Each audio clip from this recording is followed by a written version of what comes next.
दोस्तों, एक नई सुबह और एक नए व्लॉग के साथ इस चैनल पर आप सभी का स्वागत है। मेरा कहीं ज़्यादा आना जाना भी नहीं हो रहा क्योंकि यहाँ पर विषम भौगोलिक परिस्थिति होती है, तो बरसात इतनी ज़्यादा होती है तो निकलना नहीं हो पाता। जैसे ही थोड़ा सा मौसम सामान्य होता है तो मैं घर के ही आसपास जाना होता है। आज ज़रा सुबह चक्की गया था तो अभी चक्की से थैला रखा है, उसी को वापस लेने जा रहा हूँ।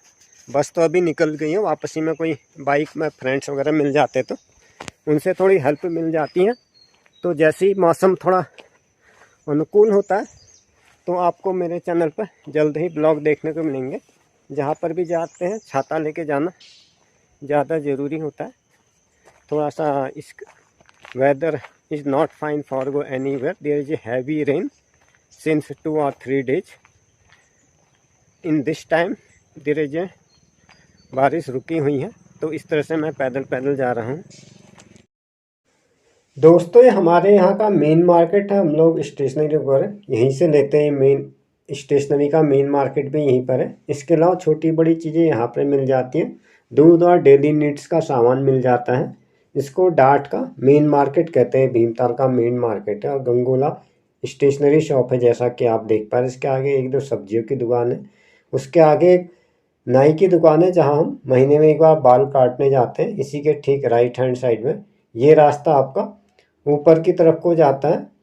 और यहाँ से सीधे आगे बढ़ने पर एक साइबर कैफ़े है, और साइबर कैफ़े के बगल में एक इस प्रकार से खाने पीने की दुकानें भी हैं थोड़ी बहुत। इसी क्रम में आगे बढ़ते हुए मैं चक्की की तरफ जाने के लिए घर से निकला हुआ था। तो अगर आप इसी लोकेशन को मैंने अपने कुछ वीडियोज़ में दिखाया, लेकिन उस समय क्या था, यहाँ पर काफ़ी हैवी ट्रैफिक रास्ता, तो ये आपको काफ़ी भीड़ भाड़ दिखाई दी होगी। आजकल यहाँ पर एकदम शांत रहता है, क्योंकि स्थानीय लोगों का आवागमन ही हो पाता है, बाहर के आदमी का आवागमन नहीं होता। बरसात के मौसम में एकदम यहाँ पर पिन ड्रॉप साइलेंस रहता है, एकदम शांत सड़क रहती है।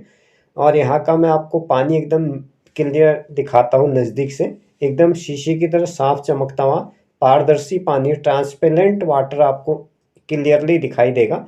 जैसा कि आमतौर पर शहर के मैदानी हिस्सों में आते आते पानी काफ़ी मटमैला और गंदा हो जाता है, क्योंकि रास्ते की धूल मिट्टी कीचड़ मिल जाती है। जबकि यही पानी अगर पहाड़ों से निकलता है तो इस तरह से स्वच्छ जलधारा के रूप में ये नदी की तरफ बढ़ता है।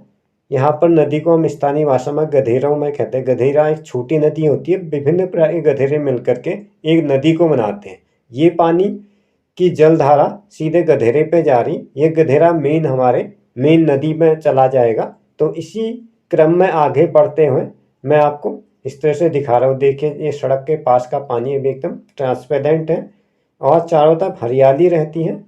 यहाँ पर उमस वाली गर्मी नहीं पड़ती है, अपेक्षा ठंडा रहता है। तो विदाउट पंखे के यहाँ पर काम चल जाता है। विदाउट पंखा, विदाउट एसी, विदाउट कूलर। पंखा हम लोग गर्मियों में चलाते हैं, टेबल फैन, और भी महीने में 1 महीना चलाते हैं लगभग।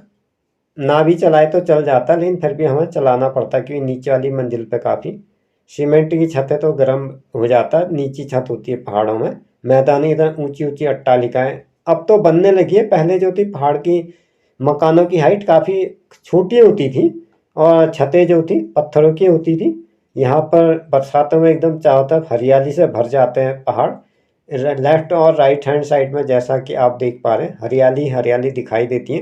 कई बार इतनी ज़्यादा हरियाली हो जाती है कि हरियाली भी आंखों को चुभने लगती है, कि रोज रोज हरियाली देखकर भी मन भर जाता है।